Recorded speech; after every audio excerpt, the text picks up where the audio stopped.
Hello traders. तो कैसे हो आप सब? Welcome back to Grow Trading. So भाई हम आज बात करने वाले हैं निफ्टी के चार्ट पे। थंबनेल देख के आपको पता चल गया होगा कि हम किस बारे में बात करेंगे। हम बात करने वाले क्या निफ्टी 15,500 का लेवल आने वाले कुछ दिनों में तोड़ेगा या नहीं, क्या इसमें करेक्शन आएगा या नहीं आएगा, या फिर से ज़बरदस्त आपको यहाँ पे बाइंग देखने को मिलेगी।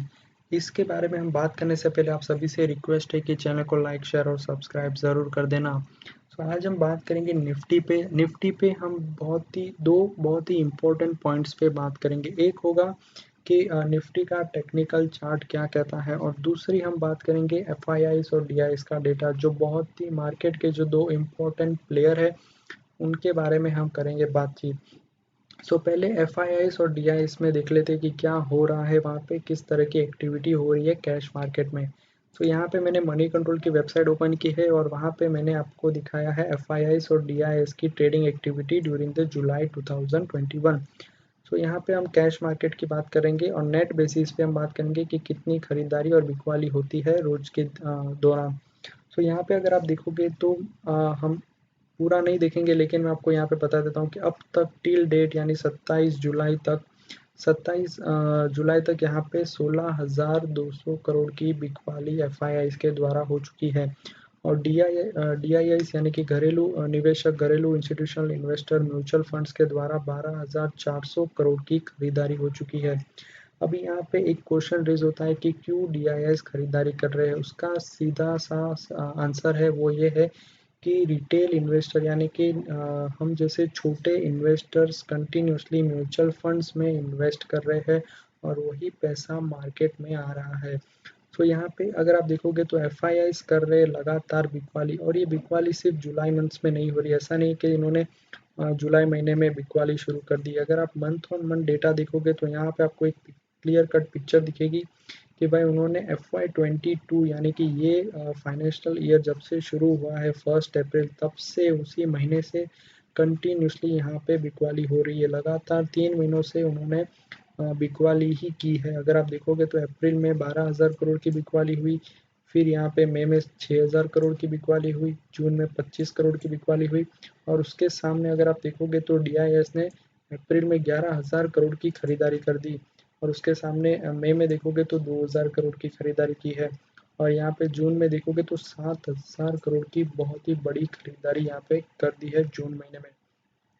और अब तक का डेटा देखोगे तो यहाँ पे आपको दिखेगा कि सबसे ज़्यादा बिकवाली जुलाई मंथ में एफआईआई के द्वारा की गई है 16,200 करोड़ की। और अभी ये महीना ख़त्म नहीं हुआ है, कुछ और दिन ट्रेडिंग के बचे हुए हैं। यहाँ पे एक क्लियर कट पिक्चर है कि भाई फॉरेन इंस्टीट्यूशनल इन्वेस्टर लगातार बिकवाली कर रहे हैं। अब बिकवाली करने का जो सबसे बड़ा रीज़न है, सबसे बड़ा कंसर्न है, वो है कोविड-19 की थर्ड वेव। अभी इंडिया में ऐसा प्रिडिक्शन किया जा रहा है, मार्केट में ये पैनिक है कि भाई कोविड की थर्ड वेव आ सकती है। जो डेल्टा वेरिएंट नया आया है, जिसके केसेस बहुत सारी जगह पे दिखने लगे हैं और वो बहुत ही ज़्यादा खतरनाक साबित हो सकता है।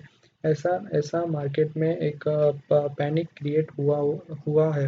इसकी वजह से यहाँ पे कंटिन्यूसली आप देखोगे तो सेल ऑफ हो रहा है, और एफआईआई के द्वारा इसीलिए यहाँ पे continuously from the April month से ही सेल ऑफ होना शुरू हो चुका है।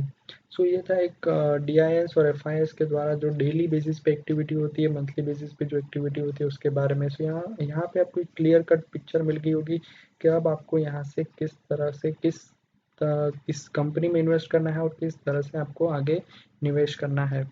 बात करते हैं अभी निफ्टी पे। अभी निफ्टी का यहाँ पे मैंने टेक्निकल चार्ट यानी कि चार्ट ओपन कर दिया है, इसको बंद कर देता हूँ। हाँ जी।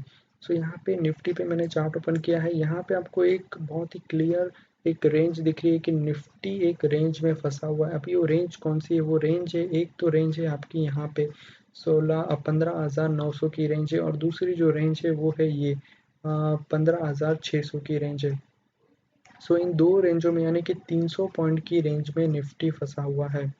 यहाँ पे मैं कुछ लेवल्स यहाँ पे हाँ, यहाँ पे मैंने कुछ लेवल्स मार्क किए। अभी यहाँ पे देखोगे तो यहाँ पे एक बहुत ही क्लियर कट आपको दिख रहा है कि निफ्टी कंटिन्यूसली इसी रेंज में फंसा हुआ है, और ऊपर में ये जो रेंज है वो यहाँ पे है 15,900 की रेंज, और नीचे में है 15,600 की रेंज। इन दो रेंज के बीच में निफ्टी फंसा हुआ है। अगर इसमें आपको क्लियर समझ में नहीं आ रहा है तो मैं यहाँ पे लाइन चार्ट लगाता हूँ, लाइन चार्ट में आपको बहुत ही क्लियर कट दिख जाएगा। सी यहाँ पे आप देख रहे हो कि यहाँ पे निफ्टी कंटिन्यूसली इस लेवल के नीचे आने की कोशिश कर रहा है। यहाँ पे बहुत ही जैसे इस लेवल के ऊपर निकलता है सेल ऑफ आ जाता है, ऊपर जाता है सेल ऑफ आता है, ऊपर जाता है सेल ऑफ आता है। यहाँ पे भी देखो ऊपर गया फिर सेल ऑफ आ गया, फिर ऊपर गया फिर सेल ऑफ आ गया, और यहाँ पे 2 बार इसने इस लेवल को तोड़ भी दिया है। सो यहाँ पे निफ्टी पूरी कोशिश कर रहा है कि उसे आना है नीचे। अभी अभी कल हो रही है मंथली एक्सपायरी, परसों होने वाली है सॉरी मंथली एक्सपायरी। सो यहाँ पे पॉसिबल है, चांसेस है कि भाई निफ्टी आपको इस लेवल को तोड़ के आपको यहाँ पे 15,500 का लेवल तोड़ के निफ्टी नीचे आ सकता है। इसकी पूरे पूरे चांसेस है कि निफ्टी इस लेवल को तोड़ के नीचे आ जाएगा। अब मैं यहाँ पे कैंडल चार्ट फिर से लगा देता हूँ।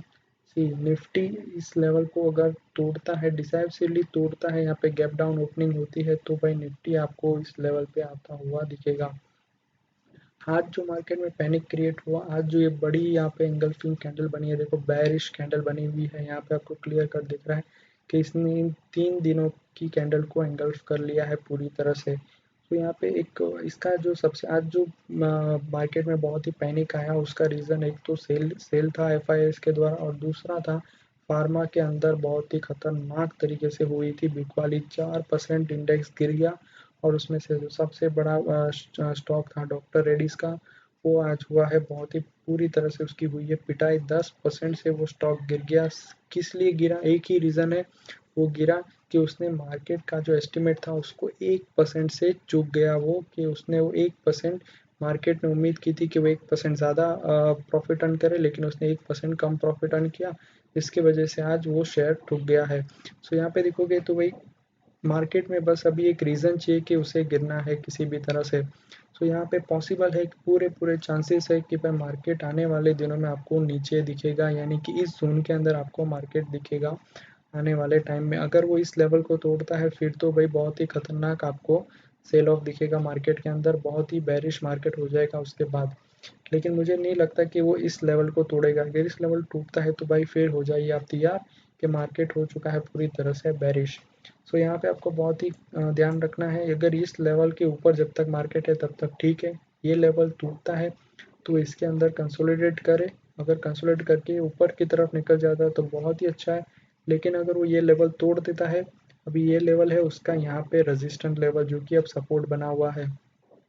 सो अगर ये सपोर्ट लेवल टूट जाता है फिर होगी बहुत ही पैनिक सेलिंग, बहुत ही खतरनाक सेलिंग आपको आने वाले दिनों में देखने को मिलेगी अगर वो 14,427 का लेवल तोड़ देता है तो।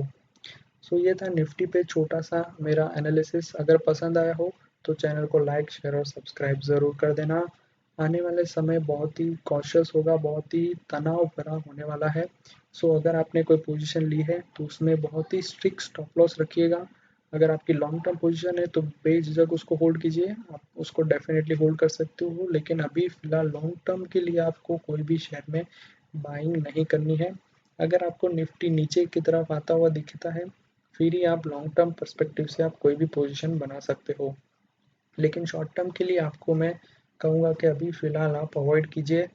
अभी फ़िलहाल कोई भी ट्रेडिंग मत कीजिए, एटलीस्ट इस महीने में तो कोई भी मतलब ये एक्सपायरी तक तो कोई ट्रेडिंग मत कीजिए। एक्सपायरी के बाद उसको थोड़ा सस्टेन होने दीजिए, 2-3 दिन वेट कीजिए, उसके बाद आप ट्रेडिंग कर सकते हो डेफिनेटली। क्योंकि मार्केट में अभी इसमें कोई मूव नहीं दिख रहा है, मार्केट एक बहुत ही सीमित दायरे में पूरे 1 महीने से अगर आप देखोगे तो यहाँ से जून महीने से लेकर अब तक ये बिल्कुल 2 महीने से एक ही जगह पे अटका हुआ है, एक ही 300 रुपये की रेंज में घूम रहा है। सो यहाँ पे आपको थोड़ा कॉशियसली प्ले करना होगा आने वाले कुछ दिनों में। सो ये था मेरा निफ्टी पे एनालिसिस। अगर पसंद आया हो तो चैनल को लाइक शेयर और सब्सक्राइब ज़रूर कर देना। Thank you so much for watching.